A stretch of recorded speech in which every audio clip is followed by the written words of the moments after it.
کعبہ شریف کی تعمیر اور محمد صلی اللہ علیہ وسلم کا فیصلہ کرنا۔ دنیا کے بسنے سے اب تک خانہ کعبہ کی تعمیر کئی بار ہوئی۔ اب رہی یہ بات کہ سب سے پہلی تعمیر کب اور کس نے کی، اس بارے میں کوئی صحیح اور مضبوط روایت حدیث پاک میں نہیں ملتی۔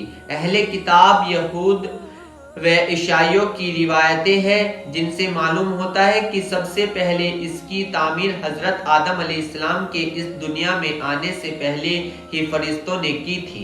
پھر آدم علیہ السلام نے اس کو دوبارہ بنایا۔ حضرت عبداللہ ابن عمر بن عاص کہتے ہیں کہ رسول اللہ صلی اللہ علیہ وسلم نے فرمایا، اللہ تعالیٰ نے حضرت جبریل علیہ السلام کو حضرت آدم علیہ السلام کے پاس بیت اللہ خانہ کعبہ کی تعمیر کا حکم دے کر بھیجا۔ جب حضرت آدم اس گھر کی چنائی نرمان سے فارغ ہوئے تو اللہ کا حکم ہوا کہ اس گھر کا طواف کرو، یعنی اس کے گرد چکر لگاؤ، اور ارشاد ہوا کہ تم پہلے انسان ہو اور یہ پہلا گھر ہے جو لوگوں کی عبادت اللہ کی یاد اور بندگی کے لیے بنایا گیا ہے۔ یہ تعمیر نرمان طوفان نوح تک باقی رہی۔ جب طوفان نوح آیا تو خانہ کعبہ کا نام و نشان بھی باقی نہ رہا، بس ایک ٹیلے کی شکل رہ گئی تھی، بنیادوں کے نشان بھی باقی نہ رہے تھے۔ پھر حضرت ابراہیم علیہ السلام کو خانہ کعبہ کے بنانے اور کھڑا کرنے کا حکم ہوا۔ حضرت جبریل علیہ السلام نے آ کر بنیادوں کے نشانات بتاتے تو حضرت ابراہیم علیہ السلام نے اپنے بیٹے حضرت اسماعیل علیہ السلام کی مدد سے خانہ کعبہ کی تعمیر کی۔ حضرت ابراہیم علیہ السلام اور ان کے بیٹے کے مبارک ہاتھوں سے اللہ تعالیٰ کا یہ گھر ایسا سادہ تعمیر ہوا کہ اس میں نہ چھت تھی نہ کیواڑ۔ اس کے بعد اس تعمیر میں ٹوٹ پھوٹ تو ہمیشہ ہوتی رہی، مگر یہ گھر بالکل ختم نہیں ہوا۔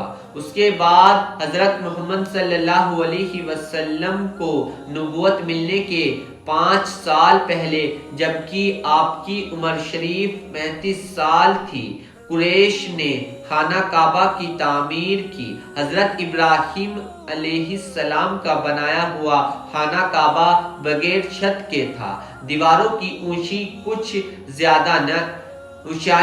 زیادہ نہ تھی، لگ بھگ 9 ہاتھ تھی۔ بہت لمبا سمے گزر جانے کی وجہ سے خانہ کعبہ بہت کمزور و بوسیدہ ہو چکا تھا۔ گہرائی میں ہونے کی وجہ سے بارش کا پانی اندر بھر جاتا تھا۔ اسی سال ایک بہت بڑا سیلاب آیا جس کی وجہ سے کعبہ کی عمارت کو بہت نقصان ہوا، اس لیے مکہ کے قریش کو اس کی تعمیر کا خیال پیدا ہوا تو قریش کے سرداروں نے ایک رائے ہو کر بیت اللہ کو شہید کر کے دوبارہ نئے سرے سے بنانے کا ارادہ کیا۔ ابو وہب بن عمر مخزومی رسول اللہ صلی اللہ علیہ وسلم کے والد ماجد کے ماموں نے قریش سے کہا کہ خانہ کعبہ کی تعمیر میں حضرت وہب بن عمر مخزومی رسول اللہ صلی اللہ علیہ وسلم کے والد ماجد کے ماموں نے قریش سے کہا کہ خانہ کعبہ کی تعمیر میں جو کچھ بھی خرچ کیا جائے وہ حلال کمائی سے ہو، سود چوری، ناچنے گانے والی اور غلط کمائی کرنے والی عورتوں کا پیسہ نہ ہو، صرف حلال مال اس کی تعمیر میں لگایا جائے، کیونکہ اللہ تعالیٰ پاک ہے اور پاک ہی کو پسند کرتا ہے، اس لیے اس گھر میں پاک ہی پیسہ لگاؤ، اور اس خیال سے کہ خانہ کعبہ کی چنائی میں حصہ داری سے کوئی محروم نہ رہ جائے، اس چنائی کو آدھا حصوں میں بانٹ دیا کہ فلاں قبیلہ بیت اللہ کا ہوا، بیت اللہ کا فلاں حصہ تعمیر کرے اور فلاں قبیلہ بیت اللہ کا فلاں حصہ دروازے کی طرف کا حصہ بنو عبد مناف اور بنو زہرہ کے حصے میں آیا، اور حجر اسود اور رکن یمانی کے بیچ کا حصہ بنو مخزوم اور قریش کے دوسرے قبیلوں کے حصے میں آیا، اور خانہ کعبہ کا پچھلا حصہ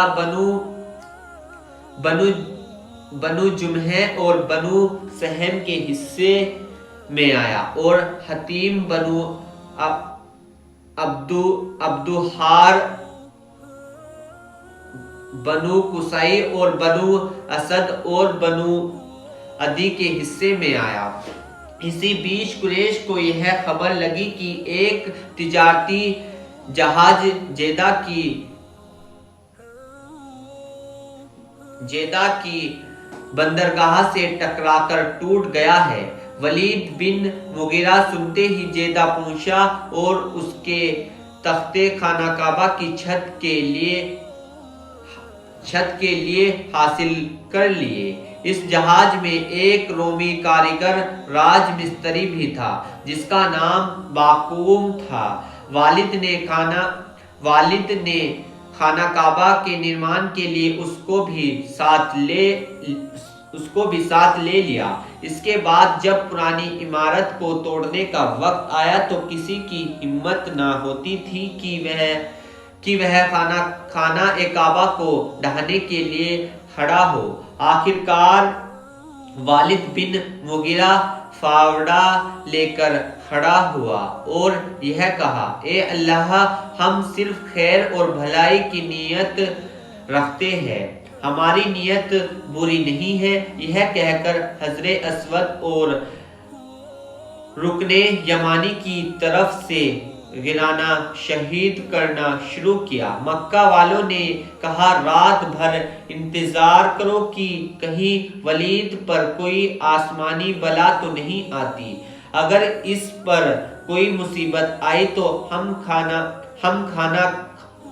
خانہ کعبہ کی اسی حالت میں مرمت کر دیں گے، ورنہ ہم بھی ولید بن مغیرہ کے ساتھی ہوں گے۔ صبح ہوئی تو والد صحیح سالم تھا اور فاوڑہ لے کر حرم شریف میں آ گیا۔ لوگوں نے سمجھ لیا کہ اللہ تعالی ہمارے اس کام سے راضی ہے اور سب کی ہمت بڑھ گئی۔ سب مل کر خانہ کعبہ کو دوبارہ تعمیر کرنے کے لیے گرانے شہید کرنے لگے، اور یہاں تک خدا کی حضرت ابراہیم علیہ السلام کی بنیادیں دکھنے لگی۔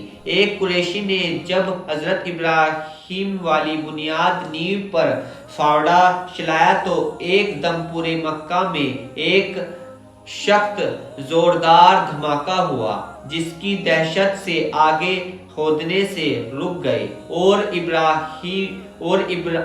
ابراہیمی بنیاد پر ہی تعمیر شروع کر دی۔ طے شدہ رائے کے مطابق ہر قبیلے نے اپنا اپنا حصہ بنانا شروع کر دیا۔ جب چنائی پوری ہو گئی اور حجر اسود کو اپنی جگہ رکھنے کا وقت آیا تو سخت اختلاف وواد ہوا، تلواریں میدان سے باہر آ گئی، لوگ آپس میں لڑنے پر آمادہ ہو گئے۔ ہر قبیلہ یہی چاہتا تھا کہ حجر اسود کو اس کی جگہ رکھنے کی اجازت ہمیں ملے۔ جب 4-5 دن اسی طرح گزر گئے اور کوئی بات طے نہ ہو سکی تو ابو امیہ بن مغیرہ مخزومی نے جو قریش میں سب سے زیادہ عمر والا اور سمجھدار تھا، یہ رائے دی کہ کل صبح جو آدمی سب سے پہلے مسجد حرام کے دروازے سے داخل ہو، اسی آدمی کو سرپنچ بنا کر اس سے فیصلہ کرا لے۔ سب نے اس رائے کو پسند کیا۔ صبح ہوئی اور تمام لوگ خانہ کعبہ پہنچے۔ دیکھتے کیا ہے کہ سب سے پہلے آنے والے حضرت محمد صلی اللہ علیہ وسلم ہے۔ آپ کو دیکھتے ہی سب کی زبان سے یہ الفاظ نکلے کہ یہ تو محمد امین ہے، ہم ان کو فیصل جج بنانے پر راضی ہے۔ آپ نے ایک چادر منگائی اور حجر اسود کو اس چادر میں رکھ کر یہ کہا کہ ہر قبیلے کا سردار اس چادر کو پکڑ لے تاکہ اس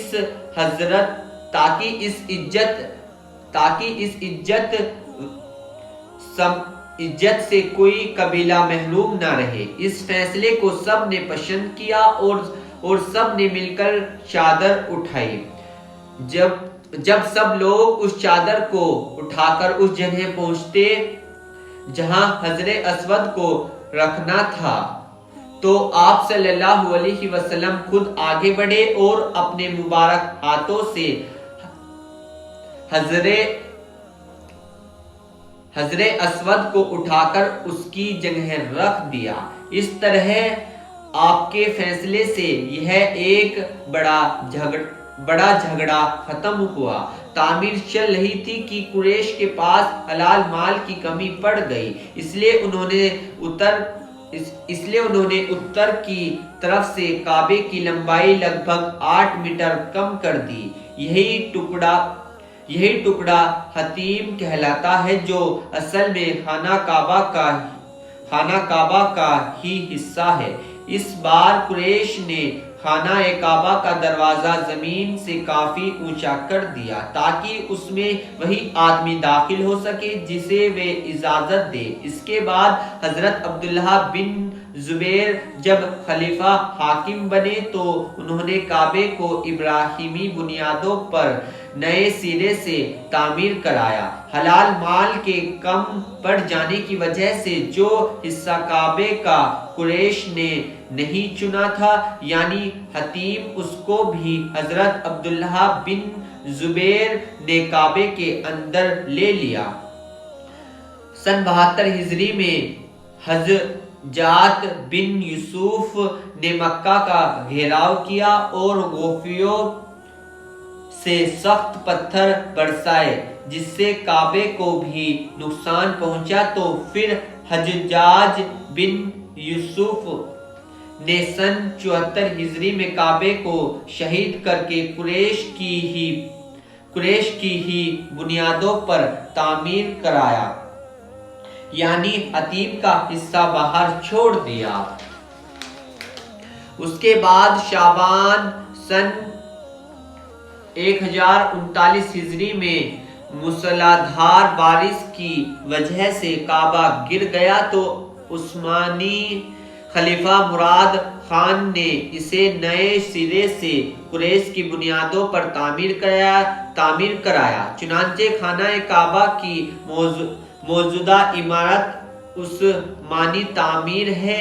اس کی اونچائی 14 میٹر، لمبائی ملتجم کی طرف 12.84 میٹر، حطیم کی طرف 11.28 میٹر، رکن یمانی اور حطیم کا فاصلہ 12.11 میٹر، رکن یمانی اور رکن جنوبی دکشنی کا فاصلہ 11.52 میٹر ہے۔